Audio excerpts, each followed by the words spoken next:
This is our Wednesday morning Mindful Money webinar. We're with Personal Money Planning today, and we're doing this a little bit differently than we're used to, so just stay tight with us. This is more of a webinar format instead of a meeting format. So as of right now, we can't see your smiley faces, but you can certainly ask questions in the chat, and we'll work with it that way. This is something that we're doing just to stay in best practices for regulations and the like. So if we want to go ahead and go on to the next slide. Do I have options to do that? This is very new. I'm not okay, sure. So, well, my name's Tina. No, I'm not Michelle. I'm Tina. We will probably not be using this for anything else. Okay, I'm Tina Haapala. I am the marketing manager and a certified credit counselor from Personal Money Planning. And presenting most of this today will be Michelle Kuehner, and she is a CHFC, an FPQP, a CRPC, and a CFF. And those all basically mean she is certified, she's a fiduciary, she's all the things that you need to help manage your money. How's that? And the president of Personal Money Planning. Well, thank you. It just means that I don't have a life, and I just like to read a lot of stuff and take exams. I think that's what it really boils down to. But before we get too far into this, and this is the first time we're doing a poll.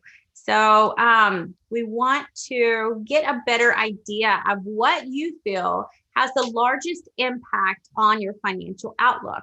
And we have about 7 different answers here.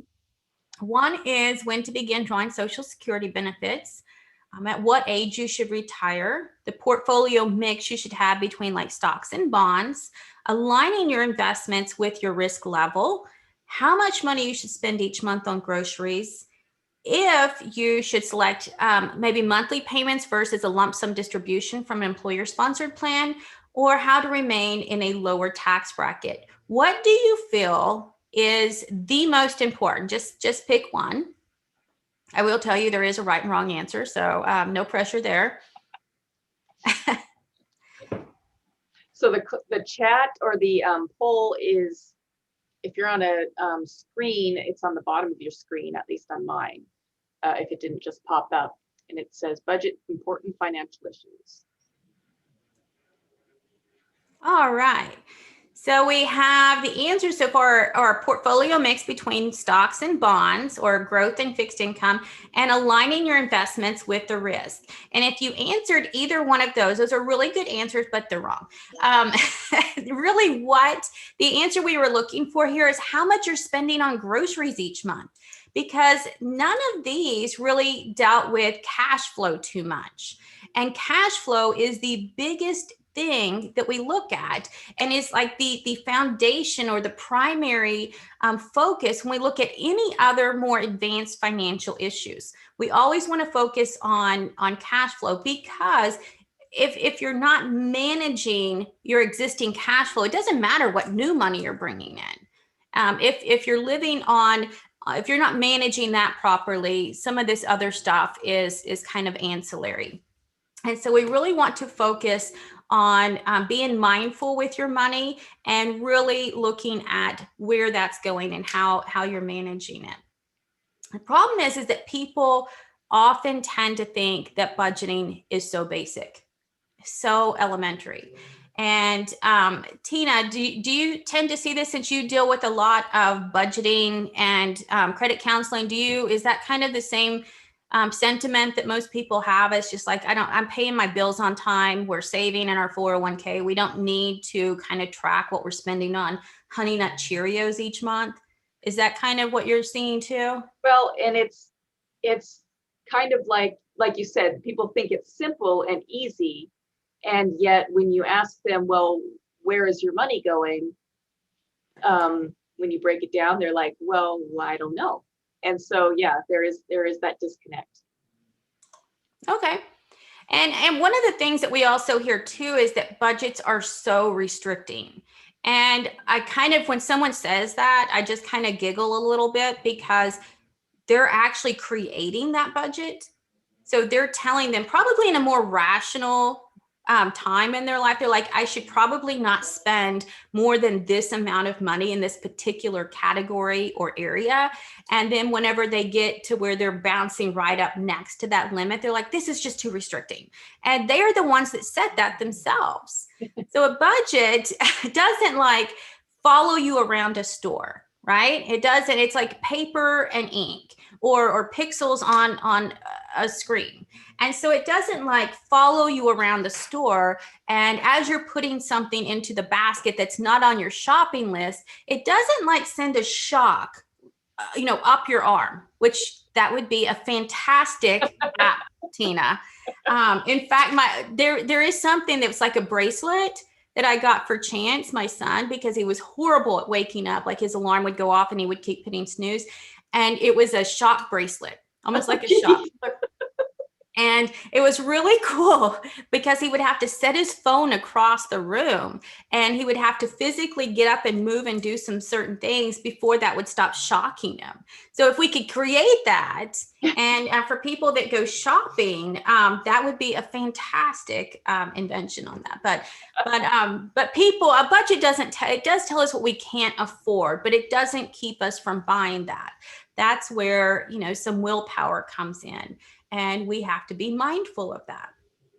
And even though this is something that has such an impact on our lives, we often hear or have people ask us more advanced things like, we should probably talk to you about, let's pick one that was on the list, when to begin drawing Social Security benefits, or the portfolio mix I should have between growth and income or stocks and bonds.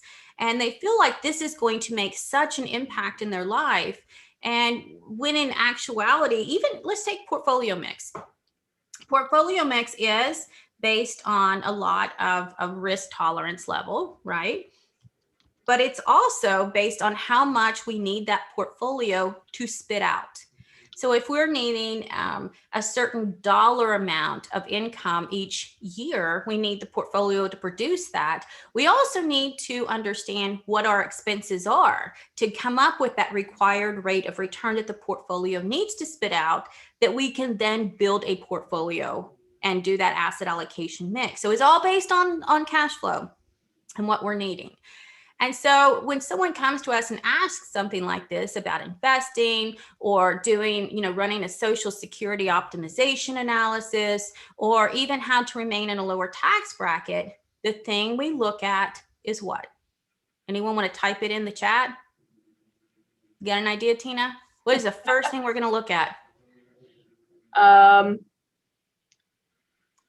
Income? What money you're bringing in? Expenses.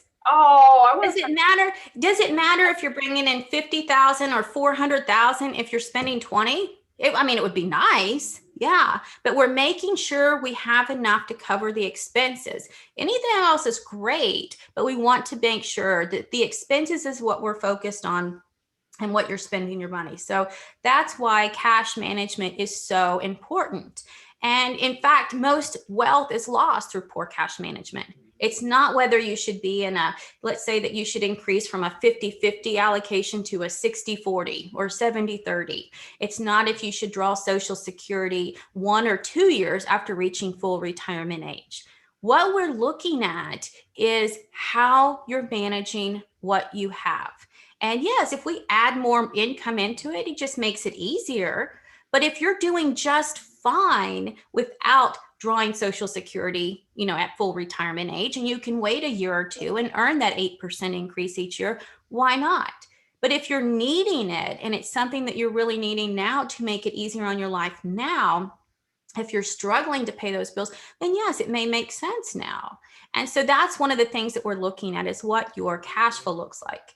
And we can flip this around. Instead of saying most wealth is lost through poor cash management, we can also say most wealth is gained through proper cash management. And we can look at this in a little bit different way. Let's say, Tina, you own a plumbing business. Because if you've ever had sewage backing up into your shower or your bathtub, you will know that a plumber is a really, really important thing to have.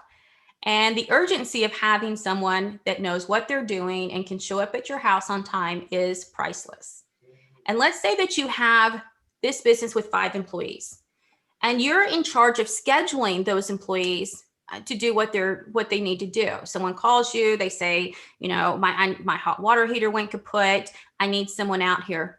What information do you need, Tina, that would tell you, how long is it going to take? Who can I send out? What's going on? What do you think you need? I need to know who's available. Exactly. So how are we, if that's so easy for us to figure out there, why is it not easy for us to figure out when we look at our budget? We need to schedule certain things and manage certain things. And let's take, like for the hot water heater, we know that may be a 4-hour job. And we may know that changing a floater in the toilet's going to take, like 15 minutes. So we'll schedule an hour for that. And maybe the flapper is going to take, another hour's job. And then we also have another bigger job going over that, like say that we have 3 of our employees working to lay plumbing for a new housing complex, apartment complex, housing development, whatever. And so they're pretty much off the books. If someone calls and says, I need this done now, and you know that you have these other 2 employees and you have these other jobs scheduled, you can really easily fit that stuff in and arrange it to where it's working most effectively and efficiently for you. And so running a business is really the same as running your own cash management. And if you look at it in that aspect, it makes it a little bit easier. It's not as restricting then. It's more liberating, saying that I'm making these decisions, I'm having this work for me, and it really makes your money work for you. You're being mindful about it. So you're taking, if you're using your plumbing analogy, you're taking the water bucket that has this much money, and you have this much money, and then now you see something that's short over here, you could just scoot it over because this one's going to be fine the way it is, I guess. Yeah, because if you know, for instance, how much or how long that hot water heating job is going to take, and if you know how long it's going to do a flapper or floater or whatever, then you know that these are my resources and this is where I need to plug those different things in. So yeah, it's very easy to, if you know what you're dealing with and what you have to deal with, what you need to be doing with that. Does that make sense a little bit more? Yeah. Okay. Except I don't want to run a plumbing company. Now, if you did, I would have had you at my house 3 times this last year. So I was wondering why that became the analogy. We had sewage coming up from and it was something to do with the plan. Now, come to find out, they're redoing like a whole plumbing system in the area. So there was a drain issue. So yeah, we definitely had issues, and that was my new BFF last year was the plumbing company. We had them over quite a bit. So the problem is where we have to start with this stuff. There are so many things out there, so many ideas, so many suggestions. In fact, if you Google how to create a budget, you're going to come up with about almost 1.4 billion. And if you remember, Tina, when we did this presentation, or not this exact presentation, but a spending plan presentation over at hospice about 2 or 3 years ago, when I pulled this up, we had about 680 million. So that's how much we've increased in just a couple of years. And so this tells us there's just so much information out there. So figuring out a system that works best for you can be a little overwhelming. In fact, a lot of what we do in finance deals very closely with some psychological issues that go on in your body. And so there's a whole nother branch of psychology called behavioral finance. And one of the things in behavioral finance, it talks about this little thing called paradox of choice. And what this means is that having a couple choices is nice, right? It gives us some freedom. You have one choice. Like, for instance, if I say, Tina, what's your favorite color between this slide, white or black? Right. Then white. It doesn't give you a lot of choices. But if I'm looking at the slide and I said, okay, what's your favorite color between white, black, blue, brown, red? It gives you some more choices, right? It may not give you a lot of choices, but probably a little bit better than just white or black. Now, if I went in to say, okay, what is your favorite color between white, black, 400 different shades of blue, 400 different shades of brown, 400 different shades of red, only 50 shades of gray. What would be your favorite color? Could you answer it right away? No. No, because there's too many choices. There are too many choices, and this psychologist named Barry Schwartz discovered that there's actually two different types of decision makers.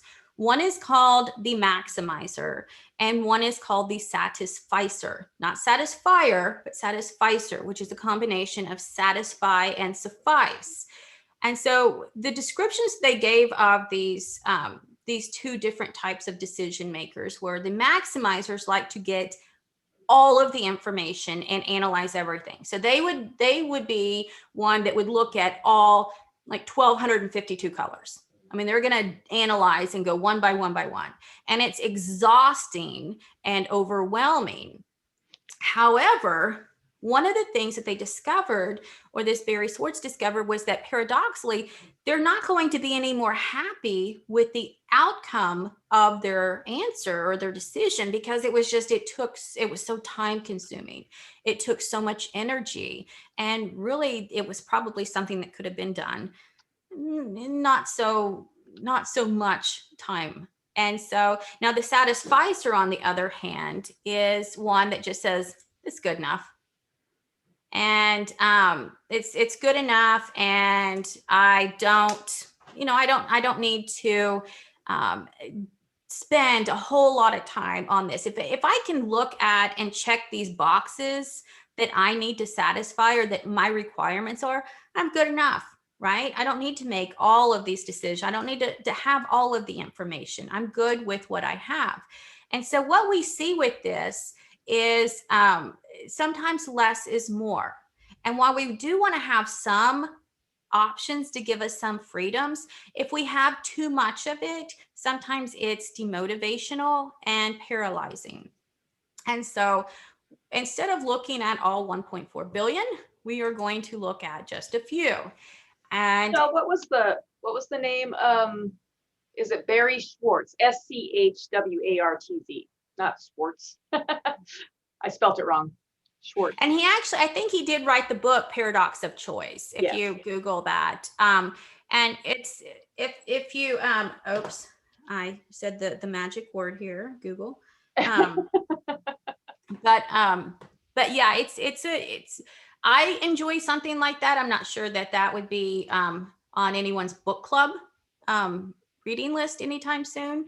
But it is good information because it really does break it down. And actually, this his idea of this came from a psychologist back in the 50s, and I can't remember what his name was, Herbert or Hebert, that actually he builds off of this original maximizers and satisficers. And so I find it interesting because it deals with the psychology and how we handle money and how we think about money and how it makes us feel. So that's really what, figuring out numbers and running numbers is like 10% of the time. It's how money makes people feel is really how, and hand holding. That's what probably 90% of our job is. So how to budget your money? Which choice should you make? And we've seen some of these before, Tina. We've actually talked about a few of these. For instance, the 50-30, the traditional. I've had a lot of people asking about the zero-based budget lately. Have you had any more of those, or have you had anyone like targeting any of these other particular budgets? The 50-30-20, really, I don't, and the zero-based only for the nonprofit I'm involved in. That's all. That's it. Well, what this does, and this is really any budget is going to be a combination of 100%, right? You're going to figure out ways to spend 100% of your money, whether it's in savings or on groceries. You're just allocating and managing your money. So it goes in list here from the 80-20 down to the zero-based. It's really ranked by how much effort it's going to take, how much time, how much you're going to be tracking, how much more detail is in it. So the 80-20 is like super simple. And then the zero based is like, you're definitely figuring out how much you're spending on Cheerios each month. And so, excuse me. So the 80-20 would be best for those that really don't need to or don't want to. Any type of structure, they may not need to track a lot. This is great for like someone that is maybe new to budgeting, just want to dip their toe in the budget pool and see how, to start structuring something. I actually use an 80-20 budget as a supplement to our household budget. And so I have kind of a hybrid between the traditional and the zero-based budget for our household that tracks our expenses for like utilities and housing and, any type of transportation expense. And each of us put money into that household category or to our household budget. And then whatever else we have, we can do whatever we want. And so I kind of track that in my separate stuff in the 80-20. So I know I'm putting away enough for, let's say, gifts through the year, whether it's Christmas gifts, birthday gifts, or if someone's sick and I have to send flowers, like get well soon stuff. Break down 80-20 then. 80% needs, 20% wants, or 80% 20% savings and 80% on anything you want. So if I wanted to put back like my 20% for gifts and stuff, and I'm already saving somewhere else, or if I'm not saving in my 401k or for my Roth or something, I may use that as that part of my savings as well. And then for the 80%, I can go buy tickets for unicorn kisses. I mean, there's nothing, it's like totally on me. And so I can use that for however I feel I want to. And so that's kind of, like I said, it's an ancillary budget. So we're already tracking all of that other stuff. So I don't need to retrack cell phone expense. I don't need to retrack electricity. That's already tracked somewhere else. So this is a good supplement or a good layer on top of an additional budget. It's also good for like college kids that are living at home, put some money away for savings, and then you can go buy the rest of your stuff. So it's a really good starter budget. If you want something a little more where you're tracking a little bit more, not necessarily categories, but you're just saying, okay, this is the 50-30-20. 50% goes to needs, 30% to wants, and 20% to savings. And if you haven't caught on here, 20% to savings is going to be pretty much all of these. And it doesn't matter. You don't have to segment out on your 50% housing, transportation. And you're just saying, this is about how much I'm spending and keeping it within those brackets there. Then you have the 30-30-30-10 budget, which is, I'm not really a big fan of this one. I'll tell you why in a second. So it's 30% towards mortgage and transportation. The second 30% is to utilities and food. The third 30% is for debt and savings, and the 10% for fun. Now, the three biggest budget busters tend to be housing, transportation, and food. And if you're looking at splitting 30 and 30, you've roped two of those biggest expenses into one category, and then your debt or utilities and food into the second category. And so that gives you a lot. I mean, you're basically saying you can spend as much on utilities and food as you do for your car, your insurance, your gas, your housing. And I just think that that's not a very, it doesn't give, it gives you too much in one category. I would rather see, and you may not need to spend 10% on fun. I mean, that may be a little bit high. And so I would rather see something that's more, in a line with but if it works for you, it works for you, right? All we're trying to do is have you manage what you're doing. And if you find this one is right for you and you want to go spend 10% of your income on unicorn kiss tickets, that's fine. The traditional budget is what a lot of people tend to use. And what this one does is it kind of creates general categories and has you list average expenses. For instance, instead of just saying 30% is, for utilities and food, it actually has you list those out. So it's not just a lump sum 30 together. It will have you list out, electricity, water, maybe gas, if you have any type of, like your giant or lump sum grocery expense. So it has you list those things out individually, and it gives you a better idea of how much you're spending in each category. Now, the zero-based budget gets a little bit more detailed. It's really having you drill down into, I want every penny to have a job. And if there's anything left over, we are categorizing that into something, whether it be savings or a goal or debt, debt management or payoff. It's having everything do a job. And then you're redoing it each month. So you're zeroing it out and you're starting new each month. And a lot of these programs that we use, the apps like Mint and Every Dollar and Personal Capital, YNAB. YNAB is a little bit more towards, I would say, the zero-based budget than the others. The others are kind of a hybrid between the two because you are setting like limits or spending goals, but you're not, if it has, you have this income or this income, and this is how much you assume your different categories are going to, like, say $500 in food.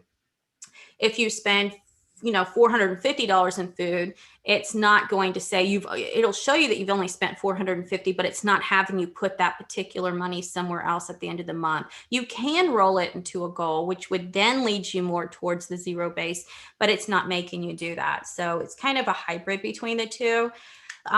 Whichever one you think or however much you want to track is the one that's going to work best for you. Also one, because if you can track it and it's something easy to do, it's likely going to be more sustainable. And that's what we're really trying to get to, is just managing your money, making sure you know what you've got and where it's going. And depending on which structure or which type of budget, oops, I clicked way too fast. It will let you kind of know how much you're needing to segment your expenses. Because if we're looking at more of that 80-20 budget, we really don't care, right? We have savings and everything else. So you're not having to segment anything. But if you're using more of the traditional budget, you kind of need to segment, or even the zero base, you're segmenting a little bit more. And so where you may have, like you have your utilities and maybe even under utilities, you even track it a little bit more and say, the electric, water, gas, things like that. And then you're going to segment your discretionary expenses. And we want to segment these out into two different main categories first. And I know, Tina, we've talked about this quite a bit with our needs and wants. It's just the basic segmentation, your needs and your wants. Sometimes we call them discretionary and non-discretionary, where non-discretionary are your needs, discretionary are your wants. How do you see anyone tracking things a little bit in more detail than this, or what are your ideas on this? I mean, I think the biggest thing that comes to mind is sometimes we may think of a want, we may think that it's actually a need.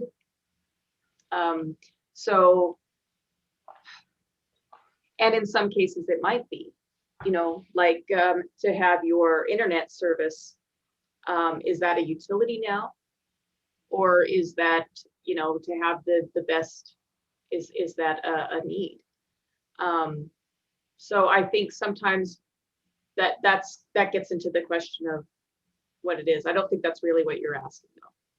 No, that it really does. It drills down into it. And for instance, when we did a training session over at a local business for their employees, one of the things that we segmented between the needs and the wants, I actually split some for groceries. And they were like, wait, I thought groceries, food was a need. And I said, yeah, but do you need a lobster tail? So if you have a $500 budget that you're saying each month, I would like to not spend more than $500 in groceries, what all is that including? And so do you know that for a fact you can get by on $400, and then the 100 is like Cheerios or lobster tail or, beef tenderloin, where, I mean, let's face it, I went and got some Chilean sea bass the other day and it was ridiculous. I think it was good, like, though. It is good. It is good. But we got a little, and it was like $20 for the pound. And I was thinking to myself, wow, this is so crazy. I can get like 10 pounds of chicken, And so for me, I was like, I can make so many more meals out of that. But we had set that goal, we wanted to have this nice meal, and we had planned for that. We had budgeted for that. But as I'm making that purchase, I'm like, wow, 20 pounds of chicken, so it's segmenting the expenses. And you can do that and say, instead of 500 in my grocery bill on my wants, I can say 400 on wants, or 400 on needs, and 100 on wants. And it kind of has you think what is necessary and what's a little bit of fluff. So it kind of goes along with, if you're familiar, probably in school, you learned about the Maslow's hierarchy of needs. Mm-hmm. You got to get your shelter, you got to get your basic food, mm-hmm. down. And then once you get those satisfied, then you can think about the things that make you feel better. And as you go up that ladder, you feel loved when you get to have a special sea bass dinner, or go out and have a professional cook it, which is what I would do. I don't know, this 30-30-30-10 makes sense for me because I eat a lot, but but okay, yes, Maslow's hierarchy is another psychological thing that goes into a lot of the planning. Absolutely. And how much you want to segment depends on what you're really wanting to track. And I had a coaching client come in one time, and financial coaching. And one of the things that they, like I said, the top three budget busters are housing, transportation, and food. And one of the things that I had suggested was that they actually track their expenses. I wanted to see how much they were spending on groceries, how much they were spending on dining out, how much they were, spending at the drive-through, grabbing something to go. And I wanted to kind of get a better idea. So she, her and her husband went home, and they were going to do this. They were pretty psyched. And it was about a month and a half later, she came back in. And she had this massive, I didn't know they made these binders that, they were like industrial grade binder. And she brought this in, and it was full of paper and all these little tabs. And she had a little bag that she had attached to it that had different highlighters and pens and sticky notes and all this stuff. And we start looking at her expenses. And initially she was tracking it by week. And I was like, wow, angels, whoa, just sing. Because I was like, this is amazing. You've done a great job. And as I start reviewing it, I'm like, holy cow. She had segmented things to like the extreme. And it was like for dairy, she had instead of just doing groceries, she had dairy, and then she segmented out butter, milk, cheese, yogurt. And I'm like, why do you need to go to that extreme or that amount of work? And I can see if a year from now, I'm like, how much did I spend on cheese in March last year? I don't see anyone needing that information, but she was spending this enormous amount of time doing all of these things, when it's like, what is it that you're really needing to track? And it was just groceries. In general, if you want to do it by week, that's fine. But I didn't need to know how much you spent on butter. And so it was so detailed, and it was overwhelming. And I looked at this, and although I was extremely happy, it's like a little tear. But I looked at it and I thought, this is so unsustainable. Not logging something for like a week for this lady, it was going to completely derail the entire system. And I could just see it being too overwhelming, and the husband was totally not going to use the pretty little metallic highlight stuff. He wasn't into all that. And so I'm not the only one that feels that too much segmentation is an issue as well. In fact, there was Dr. Rayson authored a paper that was published in the Journal of Financial Planning titled Goals-Based Financial Planning and How Simple Lists Can Overcome Cognitive Blind Spots. And the kind of the gist of this was that on average, using a more sophisticated ranking technique did not lead to any more appreciable difference in how budgeting or ranking or priorities or any of that were tied, or the joy it brought. He said basically a straightforward system. Easier is better. We've all heard the KISS technique, right? Keep it simple, stupid. And just make it as easy as possible. And when we do that, we are more inclined to keep up that process and keep up the system. And so just ranking them in to general category types and making sure that you're not spending too much is a good deal. And something else this helps with is that if you're segmenting your expenses and you're prioritizing those wants, what it does is it kind of makes you rethink, is this really pretty high up on my want right now? I'm not going to lie, when Game of Thrones was on, HBO channel was pretty high up on my want because I kind of binge watched it all at the time because you could on demand it. But once I was done with that, I was like, okay, this is no law. There's nothing else on here that I needed. And so I could cancel that. And so keeping it has you relook at all of your expenses and see if that's something that's important. I'm not going to lie, Tina, I think we both did the IPSI bag. Are you still doing IPSI? Oh, no.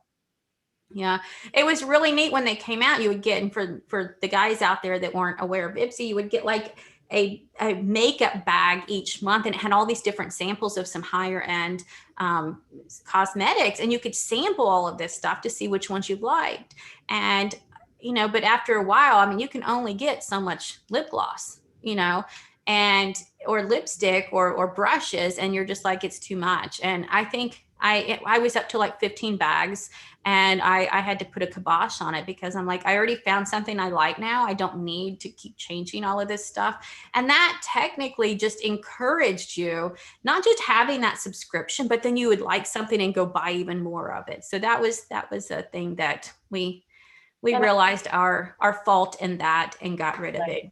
And I think that it kind of goes along with our theme that we're starting this year of mindful money is having that simple focus on just one thing at a time. Okay, I'm going to focus on my wants right now. I'm going to focus on this segment. And when you're being mindful like that, it helps you define exactly how your finances are going to go in the future, whether, for budgeting and then later for other things.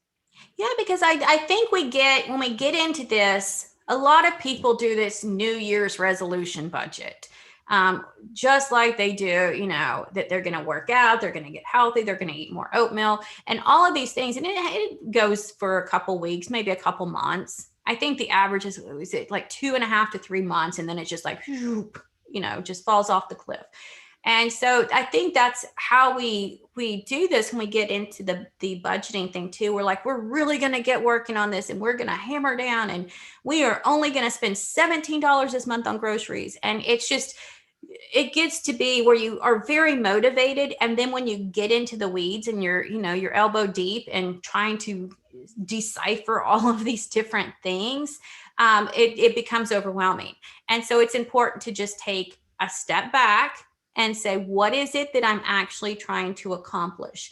Do I need to know how much I spent on cheese and butter? Or am I just trying to make sure that I don't go over $150 a month or a week? Is that what I'm actually trying to do? And then just keep it as simple as possible. If you do that, we have this muscle memory that we're not bad. I mean, humans are pretty good with they get used to something and then they'll kind of stick with that. That becomes the new normal for them. And so if we get in this habit of knowing that, you know, this is how much we can spend, and that's in our minds. We're not always having to go back and look and reference something. And if you have that app we're talking about, and I don't know if you can see, but we are going to build this app that's going to just shock the crap out of you if something goes into your cart that shouldn't be there. So we'll get working on that. The next thing we have a lot of questions on is variable income. How can you plan or budget when you have variable income? And I know we've been dealing a lot, or kind of delving into a lot of the psychological and behavioral finance things today, and we have some more. There's a thing called hedonic adaptation. And what this does is it says that we have a tendency as mere humans to quickly adapt or return to a relatively stable level, or we can say a new normal, after some, you know, major height, major happiness, or major level of happiness. We tend to be happy, and then that becomes our new normal. And we see this a lot with spending, and in income for that matter. Let's say that you're perfectly happy and you're doing fine on one income. You get a new job, and let's say it has a sizable increase in income. Let's say $10,000 a year more. It's pretty nice. And you quickly become accustomed to spending $10,000 more a month. And you may convince yourself, well, you know, we just need, since we got this new apartment, we had to move closer, we had to get new furniture, and I couldn't use this couch because it didn't match the love seat, and I have to get new, you know, you can convince yourself, or that we're splurging because we have been deprived for so long. We're just going to do it this one time, and then we're going to start saving all that $10,000 per year. It never really happens. And that's because we have this. Do what? I thought you said per month. Oh, per month. That would be nice. 10,000 and more a month. But we have this thing in us that says it makes us really happy, and then we plateau. And then now anything less than that's going to make us not happy, but anything that's still on that same level isn't going to make us any more happy, because we're used to that now. That's the new normal. And we can kind of dovetail that into something called the endowment effect. And it says that once you actually have something and something becomes yours, even though you didn't really care much about it to begin with, now that it's yours, you value it more. And so that, let's say for instance, so we have, Tina, you're at an event and you win an award, right? You get a trophy. And let's say the trophy is valued at $10. It's not a big trophy, it's just a small trophy. And so you get up on stage, they give you this trophy, they announce your name, everyone's like cheering from the crowd. And then you come back to the table and someone says, you know, that trophy costs $10, I'll give you $10 for it. What are you gonna say? Well, no, I earned this. Worth so much. What if it wasn't really out of work? What if you just they drew a name from a hat? Would it make a difference? No, because once it's yours, you want it more. It's like, no, it's mine.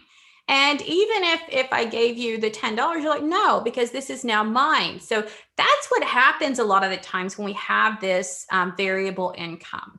We tend to have this inflow. You know, we've been living okay when it's lower, but when we have this inflow, we tend to go buy things that we've been sacrificing all of, I know you can't see my fingers, but I'm doing the little air quote, sacrificing all of this time. And then now we're used to that. And now that it's ours, we don't want to give it up because we value it too much. And this is the cycle we see when we have these subscription plans and something that we have signed up for that maybe we don't really need, like HBO. On my part, you know, it satisfied my need at that time. I don't need it anymore. I still waited probably 2 months before I actually canceled it because I might need it. But once we have something, we value it more and we don't want to get rid of it. And when we see this with the variable income, that when we have lower incomes and then we have some inflow of cash, we tend to get used to that whatever it is that we spent on. And then since it's mine, I don't want to get rid of it now. And this is why we see variable income being an issue when it comes to budgeting. So the best thing to do is budget on either your lowest quarter for the year, like say that all of your quarters on that, get by with that. And then anything in addition to that kind of level out through the month. I'd like to see, I know last year was just so crazy. People that normally have pretty steady or level incomes, even at, factory work, they were, having less hours, not being able to go in as much. And so this caused a lot of the variations as well. But that's one way. Using last year's figures is really hard.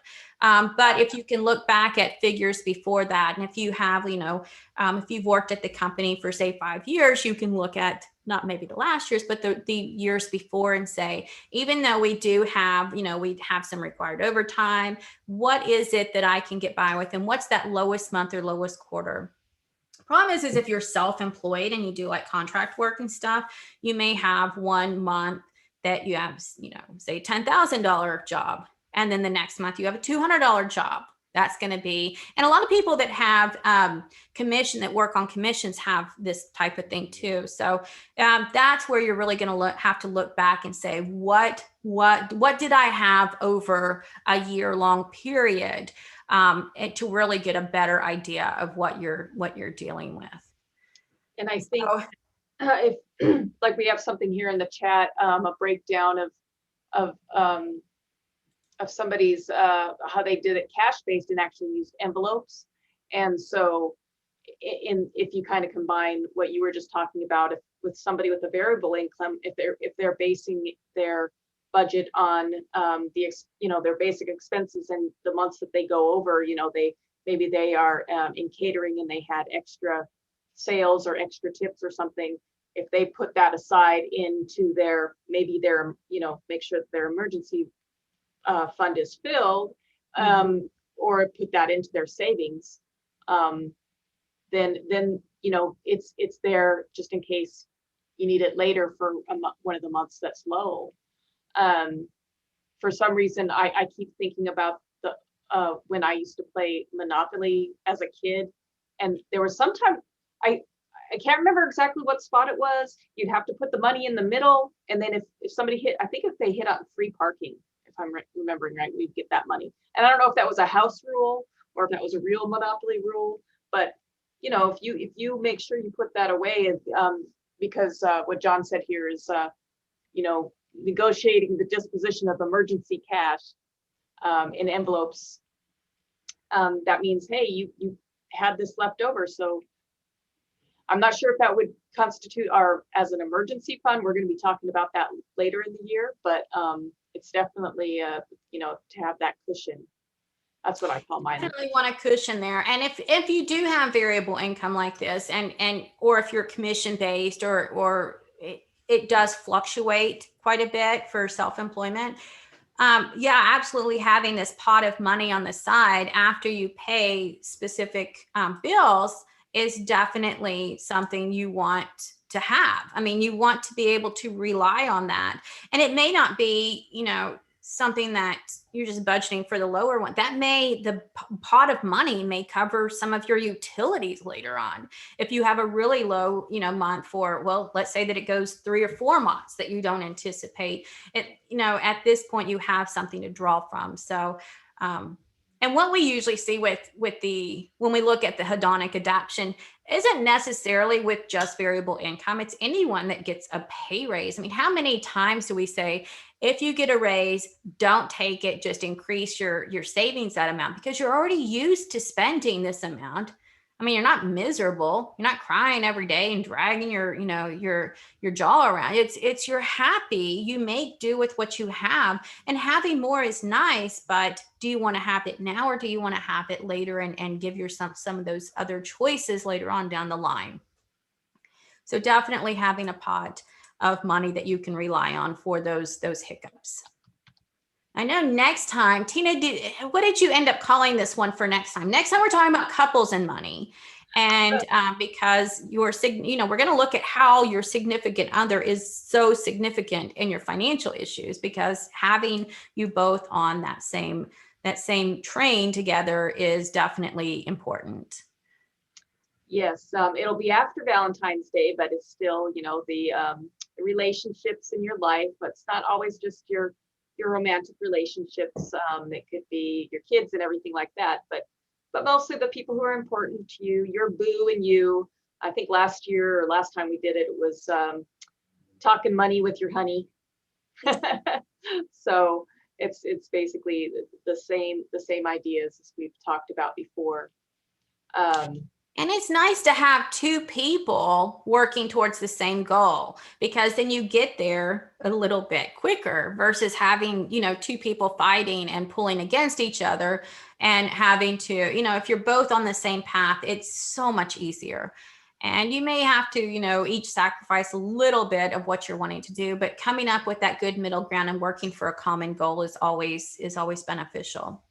And understanding, it can actually, again, going back to our mindfulness, help you understand why you have certain feelings about money, and how your partner may see it. And then if you have an understanding of yourself and your partner, you may have an easier way to come up with what is important for you as a couple. And we see this a lot when we deal with couples, that one may have a much lower risk tolerance level than the other. And we usually, when we are, looking at a portfolio, we try to manage it in a way that is good for both individuals. But sometimes you have like a joint account. And so who do you manage it to? And you may have one part of that couple that is like extremely conservative, and another that's like red or black, let's go, And so how do you find that common ground, and understanding why one or the other is having those feelings that they have? Maybe the one that's more conservative has had a lot of financial, maybe they haven't had good financial history. Maybe they weren't raised. We had one that we talked to, a couple weeks ago, that said, my husband, his family just didn't have money. So his biggest goal, even though the interest rate on the house was like so cheap, his biggest goal is to dump every single extra dollar they have towards the mortgage so it can be paid off quickly, because he wants to own without any debt that house. And we're like, but you can make more in the investments versus, and it's like, but that was his focus. And so if that's what you're dealing with, and understanding why that is, and if you both understand each other's fears, then you can work better towards a goal together. So that's really what we drill down into with the couples and money, and what we're calling your boo and you with money.